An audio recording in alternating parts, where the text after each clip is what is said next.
Okay, hi, I'm Dr. Joseph with Daring. I'm really happy to be joined by Matt here today. This is another interview in the series that we're doing on PSSD. Matt suffers from PSSD, and he is here to talk about his experience with it so we can all kind of learn more about the condition. So, Matt, I'm going to turn it over to you. Please tell us what happened to you.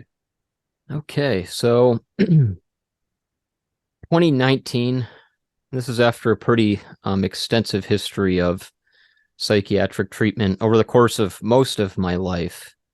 But in 2019, I was again in a pretty low spot, and I had not taken any medication in I don't it had been years, and for whatever reason, I had kind of sworn off medication. Um, but I was desperate enough that I was considering trying something again. And the funny thing here is, knowing myself and my hesitance about medication, I said, look, if I know what it is, I'm going to look it up and I'm going to freak myself out, and I don't want to mess with whatever. So I said, I'm just going to trust my doctor. Whatever he thinks I might benefit from, I just want him to prescribe it for me, and I don't even want to know what it is. So, Mhm.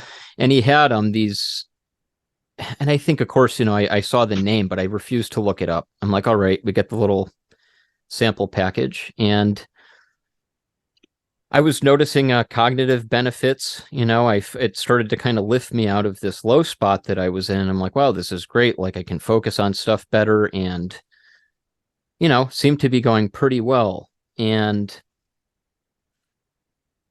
let's see, the complicating factor here Well, is, let me oh ask you a couple things first. yeah, What was the name of the medication?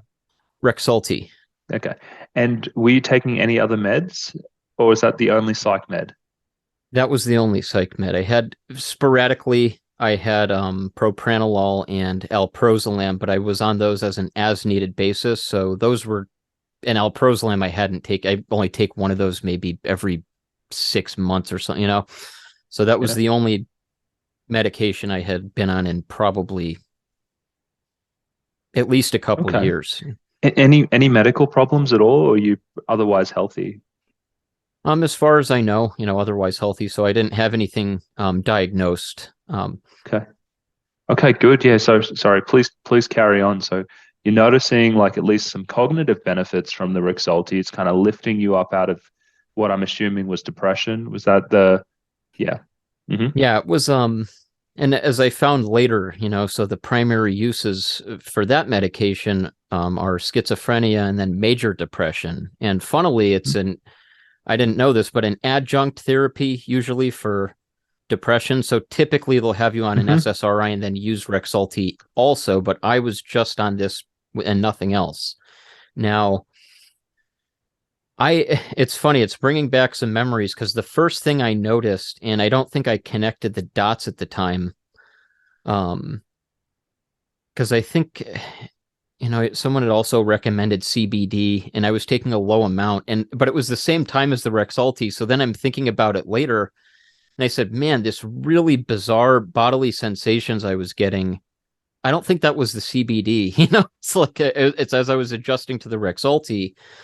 Um, I just noticed I started feeling really weird. Like, I had this like almost body high kind of sensation. And it took about a week for that to kind of pass. And I just kind of, it freaked me out a little bit. But then as it passed, I said, okay, well, I don't know what that was. But Hmm.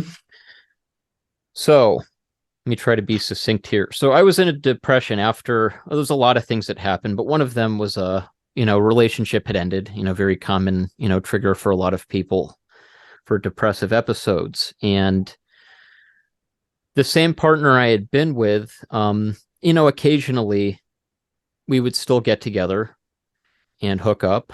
And I was mentally distraught about this. I was like, oh, I want to be back in a relationship. Or I had all these other issues. But Hmm. the interesting thing, and where I started noticing the problems, this has been going on for a couple years before I, got on the medication. And she comes over one day and we're hooking up, and I said, okay. And now I noticed for the first time, this is probably within about 5 to 10 seconds, I ejaculated, and I had no control over it at all. And it was just kind of like, and not like a powerful sensation. It wasn't, like if there's a buildup, sometimes you'll feel more of an experience with orgasm. This was kind of just like, okay, this happened really fast, and it was just like my body's reacting this way, and the sensation was also very diminished. So I'm like, And okay. let me ask you this: how soon did you notice this after starting Rexulti? So let's see. I would say probably within about, I want to say 1 to 2 months of being on it. And Okay, so pretty early on. Yep. yeah. And I remember we kind of titrated up. I don't remember the starting dose, but it was a very low. They had a sample pack basically, and I don't remember what it was, maybe a half a milligram, or it was a very Yep. low amount. That's the And starting dose. Yeah. okay, it is okay. So I started on whatever that was. So if it was half a milligram, and then I don't know how much I went up. I think we increased it maybe 2 times. So, by the time I had completed it after, I don't know, 6 to 8 months or so, I think I had gone up to over a milligram, whatever the final dose was. But I think I started noticing the issue after titrating up a couple times. So, because it was within the first month, I think I had gone up a couple doses. It's like, I'd check back like in a couple weeks, and then I would go up a little bit a couple weeks later. And how are you feeling? And I said, well, I'm feeling okay. Now, so to clarify, the premature ejaculation was the first thing I noticed. And the confounding factor is my psychiatrist reminded me, he goes, well, didn't you had mentioned this before in therapy, like you'd maybe wanted to try something. And that was kind of frustrating because, like I know my body and I can't communicate that, like, yes, my perspective on what premature ejaculation was prior to this completely different, and even my ex-girlfriend had commented when I asked her, she's like, no, yeah, this definitely was not, this was never an issue before, where it was like So are you saying like, it's the difference between like being like, oh, I'm upset because I'm only lasting like 3 minutes before, and now like, I mean, you kind of go like immediately, upon like, not even entry or like, kind of just like at the beginning of it, like within less than 10 seconds kind of thing, like that right. kind of difference. Yeah. Yeah. Yep. And it was, yeah, immediate.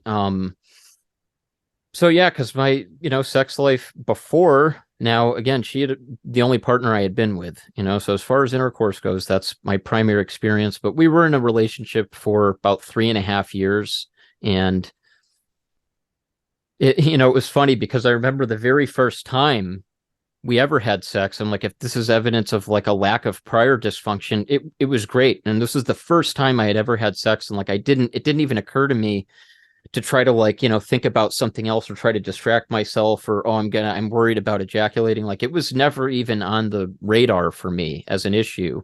And even in the relationship, and I had brought this up in therapy, where I was vaguely considering an SSRI. And this is long before by the way, I never heard about PSSD at all until after, this happened. So, but I was still hesitant about taking it. But anyway, yeah, the premature ejaculation was really, really bad. And that was, it's impossible to even explain like the difference. I was like, this is before even penetration. They say, oh, if you last like a minute or less, I'm like, man, it's like, even if I could have lasted a minute, that would have been like a miracle. And I remember, it's like we'd have like average people. It's like we might have sex for 10 minutes or, 20 minutes, whatever, back when we were in a relationship. And so that contrast to where even while I was depressed and I messed up about the relationship ending, it's like we're still hooking up after.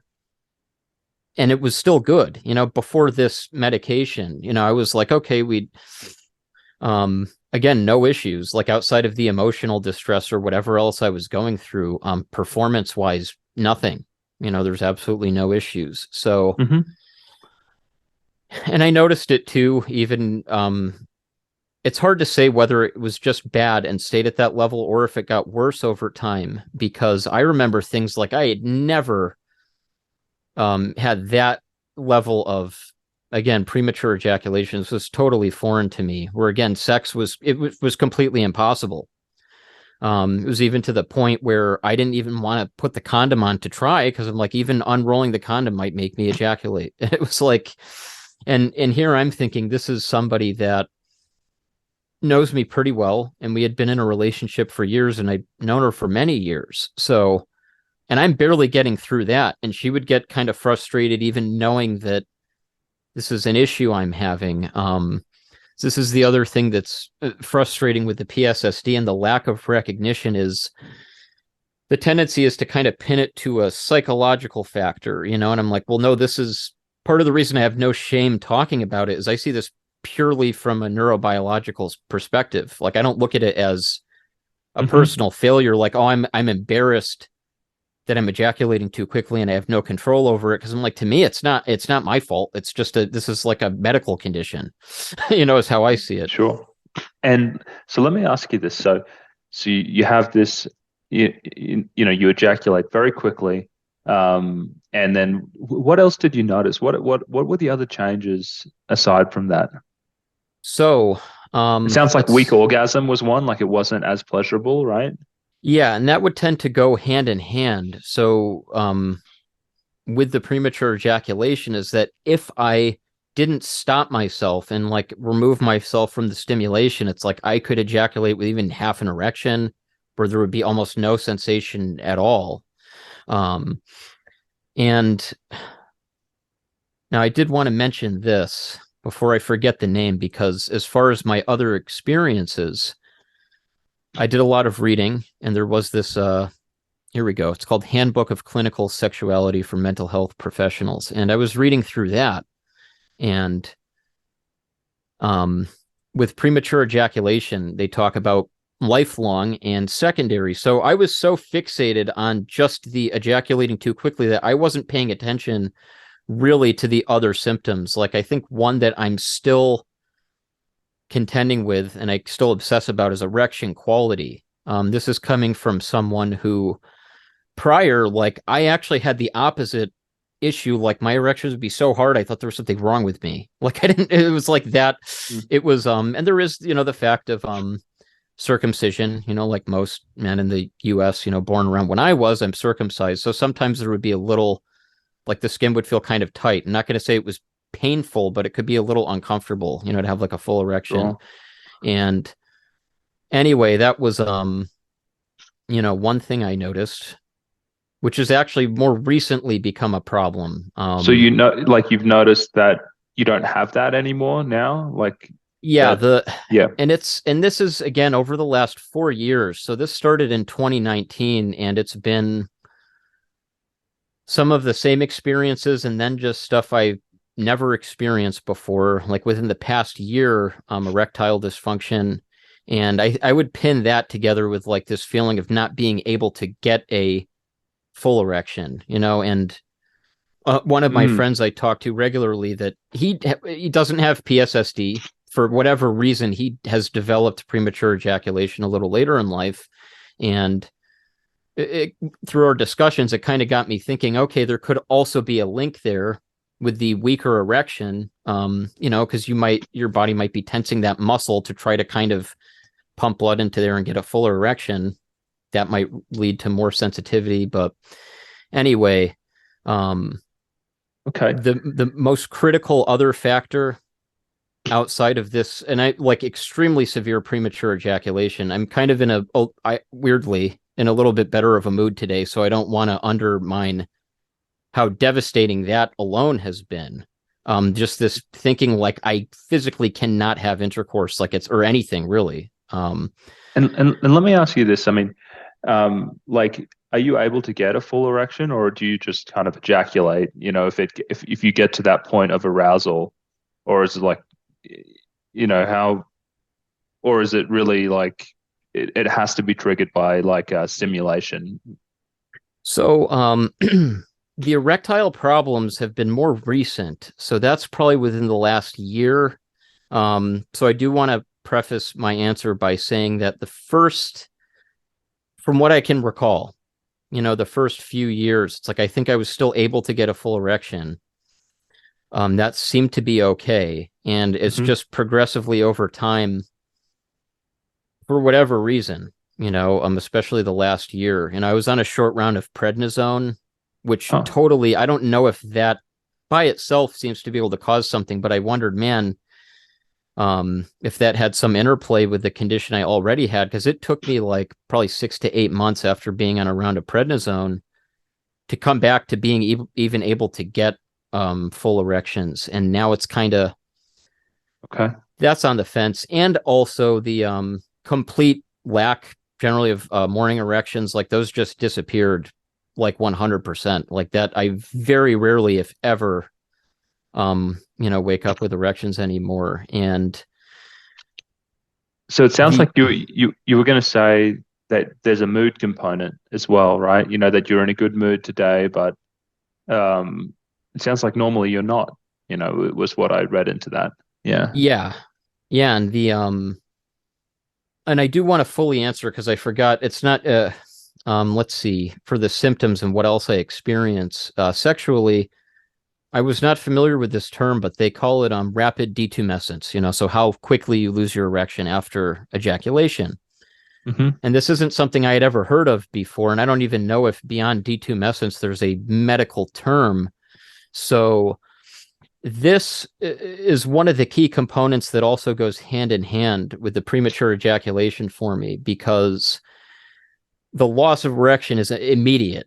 It's immediate. Now, sometimes I'll be able to mostly, finish ejaculating and then it's just gone. But for the most part, and I especially remember with my personal history, I would stay erect for, I don't know how long. I mean, certainly at least probably 30 seconds, 45 seconds, maybe a minute. And occasionally I would ejaculate and then I wouldn't lose my erection at all. And then be able to go again. And it was like, especially if I hadn't masturbated in like a day or two, which for me, that was just regular practice, whether that was, a bad habit or not, that was pretty average for me. And the next day I'd be pretty, you'd be fine. Yeah, I would be perfectly fine. Yeah. Okay. Like it almost reminds me of times it's like I did it too much in a day. I mean, when I was younger, it's like a coping mechanism, but it's like, if you're trying to masturbate too many times in a day, it's like you get to this point where it's like there's not really any sensation and stuff is not working as well. It's like that sensation is there immediately after ejaculating now, where it's like I would still be able to kind of get back into it. And this is when I read from this handbook, again, the Handbook Clinical Sexuality for Mental Health Professionals. They say here, lifelong premature ejaculation is more than an early ejaculation. And then he goes into the key tenets, which are, he calls it a hypertonic state, like you get way too easily aroused. The second one is obviously the early ejaculation, then the rapid loss of erection upon ejaculation, and what he calls the neurobiological inability to get aroused enough to have sex again in the same session. So, and that's something I had never dealt with before. And so it sounds like you really see yourself in those criteria, that that you took the medication and you've developed, I guess, what's described in that book as lifelong premature ejaculation. Meaning, and what that sounds like is a form of premature ejaculation which someone is born with and they always experience, right? Yeah. Absolutely. Yeah. And they make a distinction there between men that have acquired it later in life, and they said they only get the rapid ejaculation. They said they don't have the excessive arousal from the beginning, and they also don't have this rapid detumescence and the inability to perform again in the same session. Now, so I was going to say, so we're talking a lot about PSSD, but I guess what you describe almost sounds like this hypersensitivity there. Everyone describes in the community, a lot of them are talking about, how hard it is to ejaculate. Like they're trying to focus everything that they can to even be able to do that.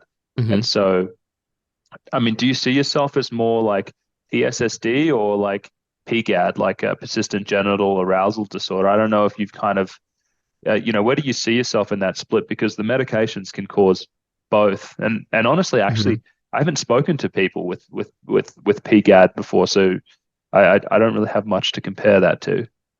Right. And it is. So let's see. So I don't have any persistent arousal. I would say this is, so it is based on a sexual stimulus, and that will trigger, how do I put it? So I would personally identify more with PSSD on the level that even the hyper arousal, it almost seems like an out of control reflex, if that makes sense. So rather than, and my genital sensitivity seems the same as it was before, with the difference that sometimes, again, if I don't control and hold back on ejaculating and I just let it happen, the sensation is almost nothing. It's almost nothing. It's like I can feel myself ejaculating, but there's virtually no sensation of orgasm. And I see. Now, there have been times, and this is also worth mentioning, is that as a result of getting into this, I've heard about semen retention, and I'd never even considered it before, but I was drawn to it because ejaculating became so distressing to me psychologically that I just didn't want to do it anymore. I just would get to a point where I'm trying to you know what? I could be affected by this, whatever. I'm just going to try to let go and just try to enjoy myself. And it's like, it's like impossible to ignore. I'm like, this whole, I can't, there's no masturbation or sexual activity without this hyper focus on avoiding ejaculation. And it's not even, it's not out of shame or, even a psychological, again, like shame. It's purely like, this doesn't even feel good for me. I'm like, I don't want to ejaculate. It's like my body's having this reaction.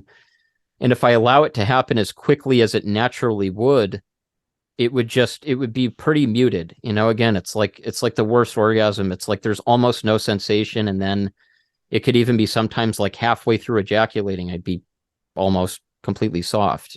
Yeah. And so okay. So I think we've covered the sexual symptoms in particular pretty well. Do you feel like you've had other symptoms aside from sexual ones? Well, and then yeah. Tell us about that. So now again, here's a whole bunch of differences because I was working out. It took me a while to get into an exercise routine after stopping the medication because and what I told my psychiatrist, I don't even think I mentioned the premature ejaculation to him because I just assumed it wasn't going to be taken seriously, but I was starting to feel very tired and fatigued. And I had been, again, not super active, but I had a workout routine going, at least a few days a week, and I would feel pretty good. And I just started noticing this extreme fatigue, just like completely tired just all the time. And I was like, it's really hard to get myself to will myself to do anything at all. And again, it's been a long 4 years, so it's hard to pinpoint when that started to improve because I had gotten a little bit back into working out, but I don't think it ever returned to the level that it was anywhere near before that. Let me ask you this. So, given that you've suffered from depression in the past, what was the quality of the fatigue that made you suspect that, hang on a second, this doesn't seem like, the symptoms of depression that I've known before? What was it about that made it stick out and seem different to you? So the big thing, and this is a weird kind of cognitive dissonance, is I was actually feeling like I wasn't depressed. I'd be like, I want to work out. And I'm like, I'm actually feeling pretty good. And my body's just not cooperating. I'm like, I couldn't do it. And it's like, if I tried to even do push-ups or pull-ups or whatever, I would start getting dizzy.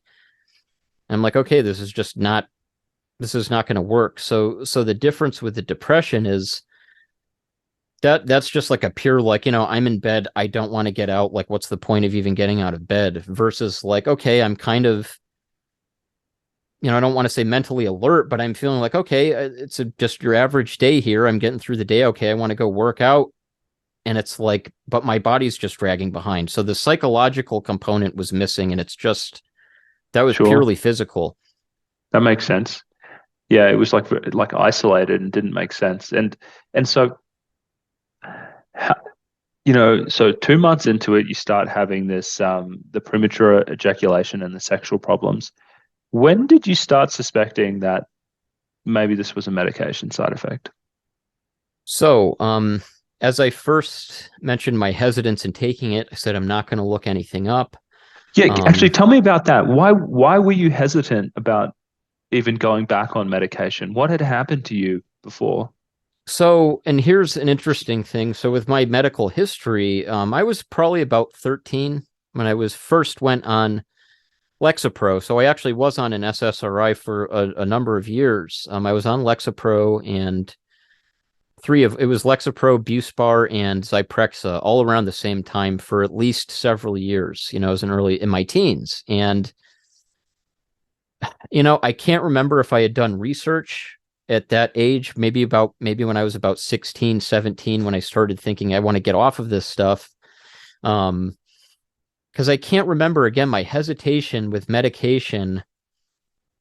I know for one thing, this is Zyprexa, like I was just feeling zombified, and I didn't even really fully connect the dots with that until I had stopped taking it. So I think part of my early experiences with medication made me suspicious because I said, man, this Lexapro, I don't remember. I mean, I will say this much, my history of self-injury and suicidal stuff, that seemed to start, not that I wasn't depressed, I was on Lexapro for a reason, but I suspected that the Lexapro might have had something to do with that. Because like I didn't at the time, this was back like 2004 or something. Like I didn't know anybody that did any kind of self-injury. I had never even really heard about it. I just kind of spontaneously started doing it. And I'm like, how does that happen? And then I see these ads later as a in my early 20s as an adult, talking about, adolescents or young teens, having these adverse reactions to antidepressants. So that was part of my bias. Was I had suspected, that they had played a role in previous problems I had earlier in life, and the Lexapro is a bit more abstract with like connecting, self-harming behaviors and all of that. Where the Zyprexa, I remember definitely it did help me sleep, but then I remember like I would just sleep through my classes in the morning at school because like I take this stuff at night and I would go to school and I just come into school and my head's down and I'm just like I can't even. It's like maybe wake up by second, third period. So that was part of my hesitation, was not only prior experiences, but just I guess being a little suspicious, like not knowing enough. Well, I'm like, well, I don't really know what this is, so how could I know how it's going to affect me? So It makes sense. I mean, if you felt like the Lexapro made you suicidal and then Zyprexa just knocked you out to the point where you said you felt zombified, yeah, that makes a lot of sense to me why you'd be hesitant. But so yeah, so please go on. So yeah, come back to when did you realize that, hang on a second, maybe this ejaculation problem that I'm having is a Bexproprazole problem. Right. So that was, I cracked and I started doing some research and, I find out, okay, its primary action is a D2 and, dopamine D2 and serotonin 5-HT1A agonist. So I start looking that up. And then of course, my heart sinks, into my stomach when I find, all this research talking about ejaculation and orgasm and then the 5-HT1A serotonin receptor. And I said, man, and then I would even Google like Abilify because I know Abilify is kind of a sister drug to, it's similar action, same company, same kind of medication as Rexulti. And I found a couple people online, talking about having gotten premature ejaculation from Abilify. Not a lot. I'm talking like a couple or a few people. And then, of course, I was like, okay, so I'm not the only one. And then, but it was primarily my looking up the mode of action. And I said, okay, well, now that I know it affects this receptor that's all over the literature as being heavily involved in ejaculation latency time and orgasm, I said, okay, well, that's when I kind of connected the dots. And that was probably around the same time that I decided to just stop taking it, which, in hindsight, and again, this was an anxiety response to just stop and not tell my psychiatrist. Like, so I don't know. And again, it's been 4 years. It's hard to tell how much changed before stopping the medication and then after withdrawal. Because I will say the 2 months or so, 2.5 months of withdrawal was like, that was an absolute nightmare. That was, and How long were you on the medication for before you withdrew? so from memory, I'd say probably about let's see, August, September, October, November, December. I mean, probably maybe 6 months, somewhere around there. I mean, I remember having been on it in August, and I stopped like I think December 20th in 2019. So I might have been on it before August, but I can't remember. So around that, around that range. So I'd say like 6 months is probably a reasonable estimate. So tell us, what was the withdrawal like? So, and I wonder if, and again, this is part of why I feel bad. I don't feel like I'm lucky I have this, but some of the experiences I read from other people with PSSD, it reminds me a lot of the withdrawal I was going through for a couple months, because that was just, that was an absolute nightmare. I mean, talk about anhedonia. Like I felt like I was in the twilight zone, like this suspended, like this is not real. Everything was just horrible, like 24 hours a day. Like, and my friend came back, who only comes back like once a year or so to visit. And I remember I go over his house and we get food and watch movies. It's usually a great time. And I just remember sitting there, and it was like, it was hard to get myself to eat. I don't remember any of the movies we watched. Like, I was totally trapped in my head the whole time. And this wasn't even really I don't even know if during the withdrawal I was even thinking about the sexual stuff. Like, this was just a state of just abject anxiety that was unrelenting, and also severe depersonalization, derealization. And I remember getting paranoid because people talk about akathisia and tardive dyskinesia. Thankfully I didn't have any TD symptoms, but I'm reading about akathisia and I'm like, is that what's going on? I'm like, I'm having a hard time sleeping. It's like, I'm very restless. My mind's going. But yeah, Were you pacing? Yeah, I would walk around a lot. I'd just be up, at night, and I'm just fidgeting, pacing, and like just this constant. So I remember just being like, thank God. I remember there was distinctly, I think, a day, like a specific day, that it just kind of lifted, where I was like out after about 2.5 months. I kind of felt like myself again for the first time. Like I never thought I was gonna, come back, so to speak. So Okay. And okay, so you made it back, and then I guess since that time, what has what have had what have the premature ejaculation symptoms been like? I mean, have they stayed the same? Have they gotten worse? Are they on a trajectory towards improvement? so most recently, and this was probably about a month ago, you know, I had started experimenting with some techniques, and this is more, I don't want to say, for lack of a better term, like meditation techniques, but it's basically somatosensory stuff. Now, I had a small degree of success twice within, I think it was like the last 2 months, where it was very slow, very slow. It's like I was able to penetrate, first of all, which again, it had been about 4 years since that was even possible without ejaculating.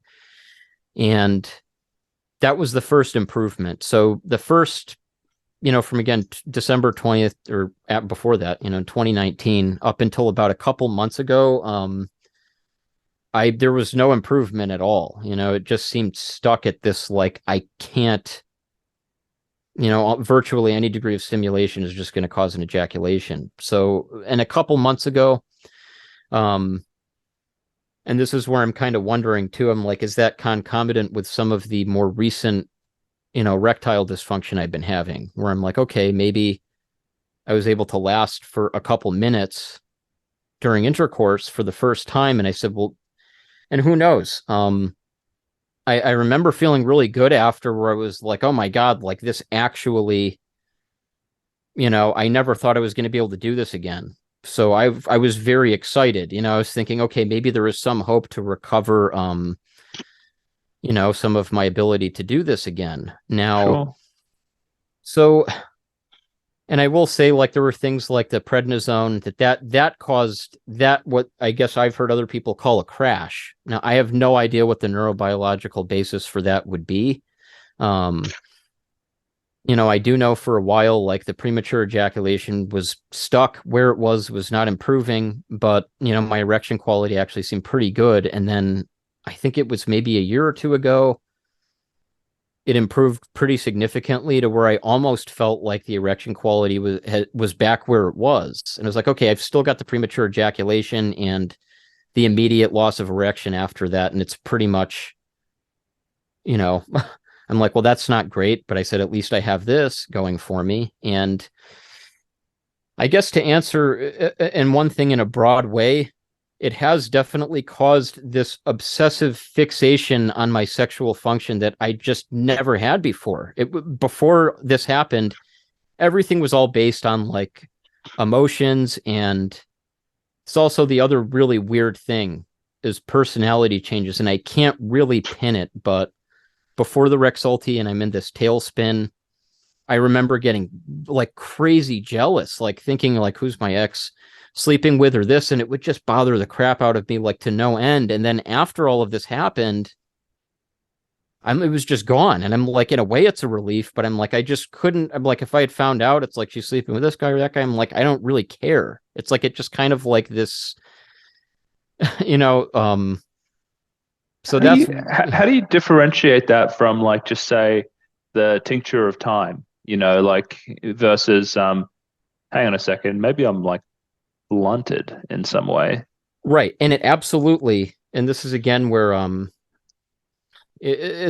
what's complicated too is, again, the isolation. I don't really hang out anywhere much, and it's like that's part of why I'm like, man, if I got out and I see some girl I'm attracted to, I'm like, well, thank God I can feel, you know what I mean? It would be like, I'm so like attentive to this stuff now that before it's like I'd feel like lonely and isolated and I don't have anyone. Now I'm just like, thank God I'm out somewhere and I see some girl or whatever, Yeah. and I'm like, oh, this is great. I'm actually feeling something and I'm feeling some attraction, because I was so freaked out that that Well, was completely gone. it's like a trauma response, and I mean, essentially, I mean, you could say you've been traumatized. I mean, and it's easy to understand why. I mean, what could be more frightening than just saying, have I just developed a lifelong sexual problem? That's going to be a shadow over all of my relationships moving forward, when you're kind of in your youth. And so it makes sense to me that you would feel, very aware and be thinking about it a lot, almost as if you had been through a serious traumatic experience, which is kind of what the box I would put this in. The other thing I want to comment on is something that is really common in people that have these type of side effects. I work with a lot of people who develop akathisia, that pacing thing that you had experienced, but maybe it goes on for several years, especially people who develop injuries from antidepressants or benzodiazepines, and they come out of it as different people. Just like you said, whereas they would be bothered by things before, I mean, they're just overwhelmed by gratitude just for their body functioning, because they've been, essentially tortured for several years. And they're just like, thank God I don't feel like pacing right now. It's just a whole new way that they look at life. Absolutely. Yeah, and it's so bizarre to think about it, right? Because I think of this whole experience, and still I'm kind of off in my own world. Like you mentioned, like a trauma response, and it's like I'm forgetting that I've self-isolated more than I ever have in my entire life. And that's saying a lot for me, but part of my inner peace lately is like, part of this is the gratitude, and the other part is like I've kind of compartmentalized my sexuality. It's like, as I'm talking to you about this, I'm thinking all the other people suffering with severe PSSD, like really, I'm thinking, oh, I don't have it that bad. And I'm like, okay, well, this isn't too bad. But I'm thinking, like, I've also, in my mind, I'm like, oh, I'm just never going to date again because I don't want to deal with the humiliation of like having to explain to someone why I can't have sex, or why it's so difficult that like, so I'm kind of have compartmentalized that to where, again, for the past 4 years, I've been pretty devastated over it, and that's something I still haven't overcome. So it's like I can feel okay in this little protective bubble that I've made around myself, but I will find that when it comes to a situation where I might even consider, oh, maybe I could go on a date or whatever, it's just like that causes immediate distress, and I just kind of am like, well, this part of life isn't accessible to me anymore, so like what you said makes a whole lot of sense, and I identify with that a lot, to where how do you have this cognitive dissonance of gratitude and like, wow, I feel really good today because I'm not suffering, like, Hmm. but it's like it's kind of compartmentalized with like, I'll think back to sexual experiences I used to have, like this whole feeling of getting really aroused and like being with somebody that I'm really into and having this just like passionate sex, and being like, I can't do that anymore because it's like, like I want to, but knowing that I'm going to have this reaction and I have to slow down and stop myself. Um, Well, let me say, do you think that your improvement, how much of it do you assign to time and your body healing versus the techniques and the meditations that you started doing to control your body? Yeah, how do you understand that breakdown of what helped? so I think a big part of it, the meditation stuff, and again, this is, I think, of a somatosensory thing. And even in some of the clinical research I had looked up, one of them, what did they call it? Like basal root masturbation or something, where they have these men that had premature ejaculation. And I didn't really do this, but it's just evidence that perhaps behavioral techniques can help. They had men exclusively, touch like the least sensitive part of the Hmm. penis to masturbate. So like they basically, it would be much more difficult to trigger this reaction. And I guess after a few months, they had some success, but again, we're even talking about success being defined as like, okay, well, now I can go for 30 seconds instead of zero. um, Yeah, but I sure. would attribute mostly to the techniques, because if I'm not focusing on it, um, it'll pretty much go back immediately. And I noticed the first success that I had, I'm pretty out of shape now. Again, I had COVID twice, so that's thrown into the mix as well. But I remember being cardiovascularly tired, so like I was only able to penetrate without ejaculating because I was so winded that I couldn't get a full erection. It was like just barely enough to be able to penetrate, but it was, so the first success, and again, success I had, I think, was predicated on that. And then I was able to kind of calm myself down, for maybe a couple minutes. So I think part of it is, those kind of, and again, I'll call them meditation techniques where, and again, this is only twice, and it was only one time where,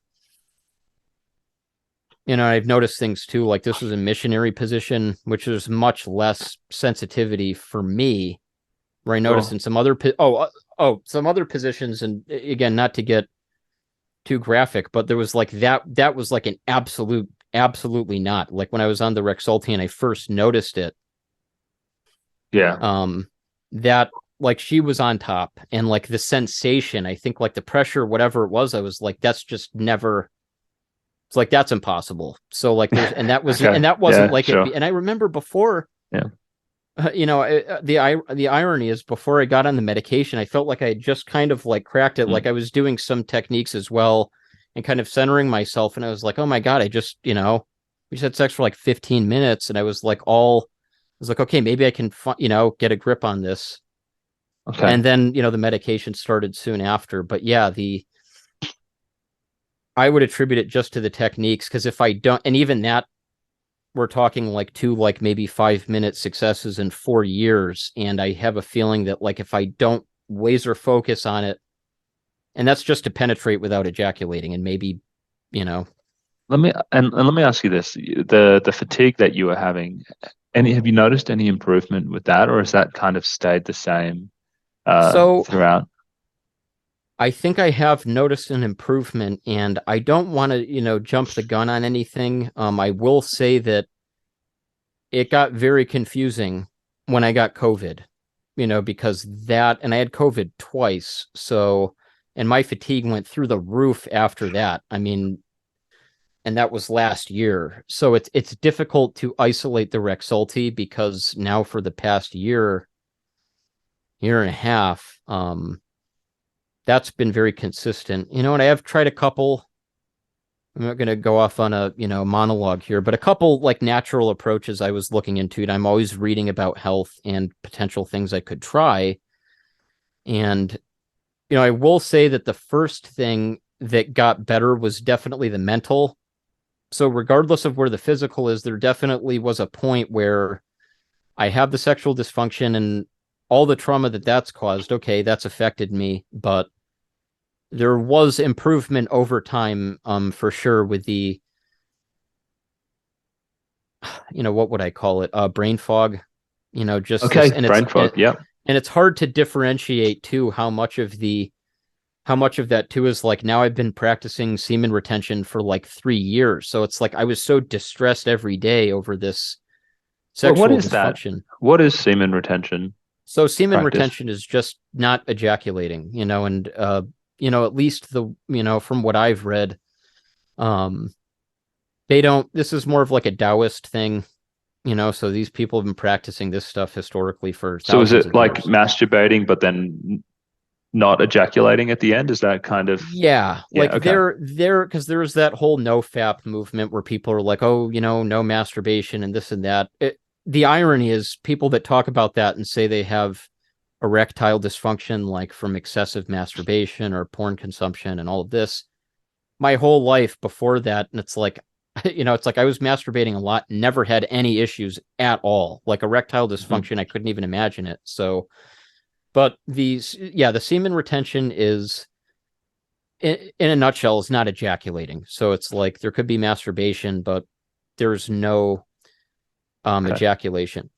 And the thought is that will help with premature ejaculation if you engage in that practice consistently, Um, well, so the initial reason I got into it, or was it so more like a no, vitality thing? You're like, I don't want to like, you know, I yeah, don't, I, yeah. so mine was, and again, this is weird because I only got into it after developing this problem. So initially, because they don't promote it as a way to help premature ejaculation, um, it's more of like a vitality thing, but for me, I was drawn to it as a lifestyle. And even to this day, I'm still focusing on, my primary focus would be, learning at some point, even if it took years, like non-ejaculatory sex, because like for me, um, and again, as far as sexual symptoms goes, it doesn't feel the same after ejaculation now. It's like it's just like, So this is like no payoff, right? It's like why ejaculate if the orgasm is muted and you just don't feel good afterwards. right. And I do Yeah. want to, and I feel extremely fortunate for this. Like there have been times, like I've noticed, it's like I can have orgasms that almost feel like they used to, where I want to clarify that there's two things. If I ejaculate too quickly without stopping myself, then it's a muted orgasm for sure. But I've had times where it's like, and I had gone, I don't know, maybe 2 or 3 months without ejaculating. And then it's like I have been able to have intense orgasms. I was like, okay, Hmm. thank God. And then I just kind of ignored, like, okay, well, I'm losing my erection immediately. That's one thing.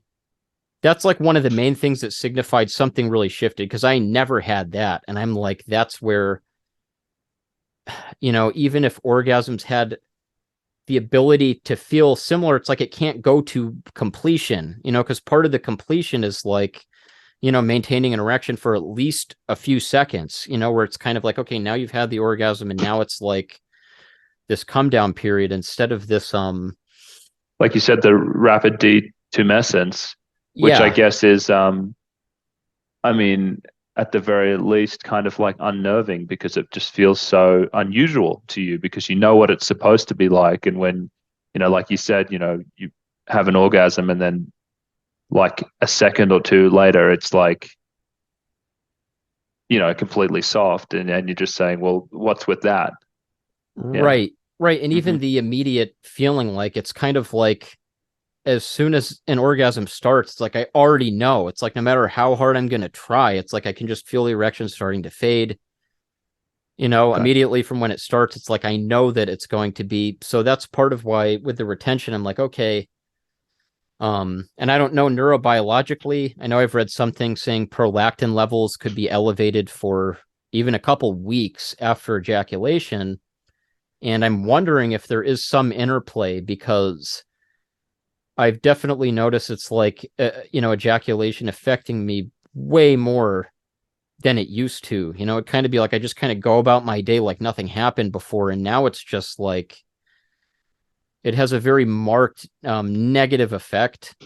So that's part of the reason I'm like, I don't even want to I want to That's avoid this as much as possible. Yeah. that's really interesting because that's something that I have heard about before. People who almost enter these states of like panic and dysphoria after they have an ejaculate after they ejaculated. I mean, do you get this like kind of this dread just wash over you afterwards? I mean, how would you describe the mood changes that follow ejaculation now? So yeah, I would say definitely depression and like depersonalization. And I think I have heard, what is it? I think POIS was post-orgasmic illness syndrome, Yeah. which and I wondered, again, conflated with the altered sexual function, so it's kind of hard to divorce it from this, reminder like, oh, right, okay, I'm just going to try to relax and ejaculate. And it's like, I can't get away from this feeling that it's a reminder that I'm not who I used to be and I can't perform like I used to, so it's Do, like, it's very, do you think it's do you think it's like a psychological trigger, or do you feel like there's something chemically wrong, or like the wiring has gotten messed up that that you have an orgasm and then you're immediately in this mood state, it changes your mood and then the thoughts come? Or do you think it's more like, it's this almost trauma-like response where it's just, having an orgasm is just immediately anchored to those thoughts? Mhm. Do you get how kind of those are different? Like one of them's Right. like, yeah, Because I think what, the actual biological reaction, like the only thing I can say for sure is that before this condition, I would still be able to feel relatively aroused. It's like obviously there's going to be a refractory period, but combined with like still maintaining an erection for a while. And as I remember, like I mean, I would be able to get one in a reasonable amount of time, maybe like 5 minutes, something like that. Sometimes sooner, sometimes later. Um, and I would still be into it. It'd be like we'd have like great sex, and I'm like, now I still am really aroused, and like it'd be diminished from ejaculation, but it wasn't like it was just over. Now it's like biologically speaking, because I wouldn't say there's any dread or distress. It's just like a total flatline, like mhm. 100%, where it's kind of like I would try to force myself, to seem like I'm still into it, and try to like keep going, or like do, I mean, obviously not, Oh yeah, of you know, course. Yeah, that makes and it, sense. but just the Yeah. mental, so barring any distress, it's just a complete, like,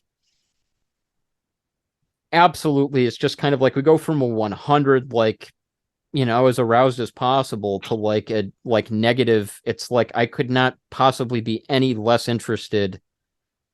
It's just 100% gone. And it's like, it's been so long that it's hard for me to remember how it used to be. I can just objectively remember. I'm like, yeah, I mean, there would be like a refractory period and like I would be able to go again. And it was still like, it wasn't like all of the, I guess, arousal and passion were still there to an extent. Now it's Sure. just completely 100% gone. And let me ask you this. What have you learned from the Abilify cases that you've seen? I mean, when you've read about people who have suffered from this, I mean, does it sound like the same as you? Do they get better? Like, what have you learned from So, those and other reports? I only saw a couple, and they only mentioned the premature ejaculation. So And before I forget, because I did want to mention, I just had a recollection as far as this refractory period goes.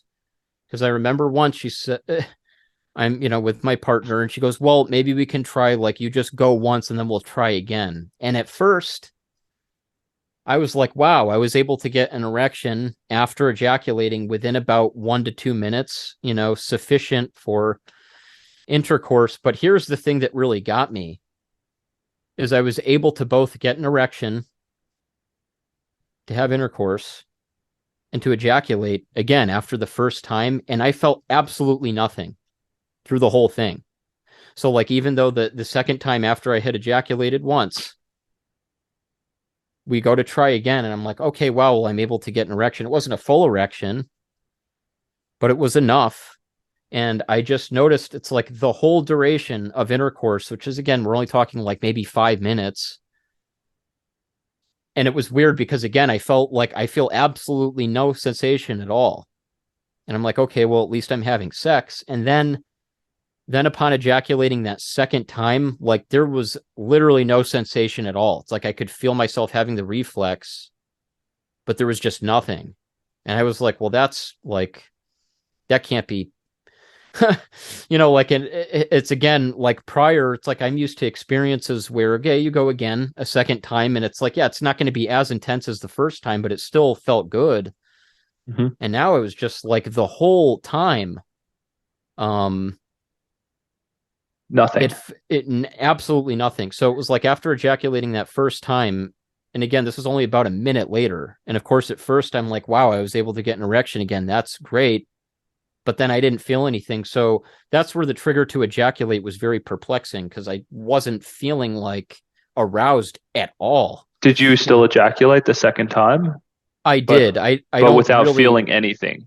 yeah. And I don't think any like semen came out, but it was like it was the same exact, you could tell it's like Okay. I'm having the ejaculation reflex going off. I can feel it, but there was absolutely no sensation whatsoever. And also, it was just weird that, and I'm in and out of maybe being about 80 to 90% erection and like 50%, the whole duration of that intercourse over like 5 minutes. And like, but I couldn't feel anything. And then it was just weird that,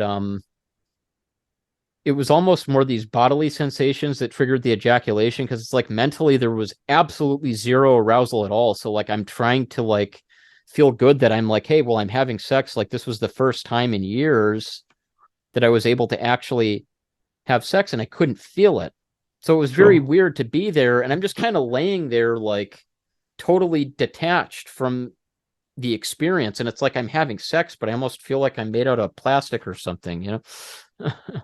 And so are you currently in a relationship? Because I know this was fairly recently, right? So this experience, I want to say, like that initial one, that was last year. That was at Okay. least 6 to 7 months ago, maybe 8 months. Like it was sometime last year. And this was with Um, someone new. This wasn't with the long time girlfriend that you had oh, this before. is, yeah, all of these are the same. So Oh, this the is the same. Okay. one. And that's Okay. like another thing too that I felt was a reasonable control because people said, well, could there psychologically be? And I'm like, well, I don't think so because again, even when I was still really broken up about the relationship before the medication, it's like we would hook up and it would just be like I had no issues at all. It was like, it was just like, again, the relationship's not there, but like on a surface level, it's like the sex seemed as good as it always was. Fine. And I Well, didn't, yeah. So I want to ask you now because I'm just realizing we're getting close to when I have to wrap. What advice would you give to someone else that is having these problems? What direction would you point them in? What kind of resources and things like that would you say, hey, you might want to check this out? man, okay, what would I suggest?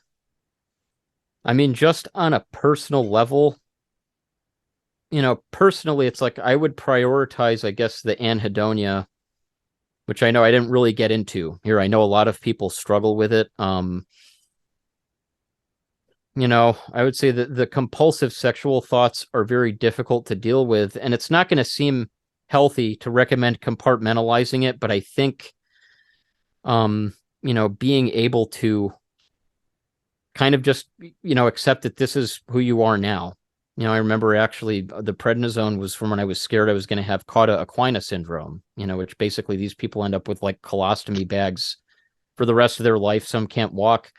So in line with what you said earlier about this, people with akathisia having this trauma response, as much as I wish nobody had to experience this, I would say hold on to that feeling of any window that you get or any kind of moment that you feel like things are actually okay right now, even if it's for 5 seconds, like just try to hold on to that and really prioritize. I would even say make a habit out of doing that. I actually keep what I call a gratitude journal where I'm only allowed to write positive things and real experiences I've had, whether it's like I bought something I liked or I had some food I enjoyed.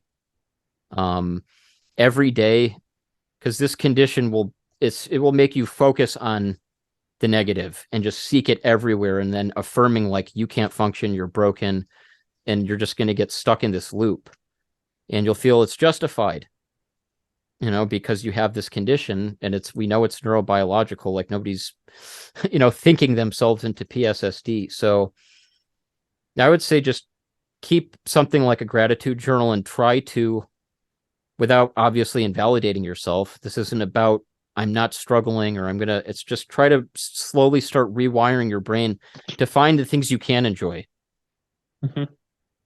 as much as you can. And I also advise letting go of any anger and stuff, as I'm still with the same psychiatrist that I was with. And it's like I've spent a lot of time being angry and have to step back, be like, look, there's people are as much in the dark as we are.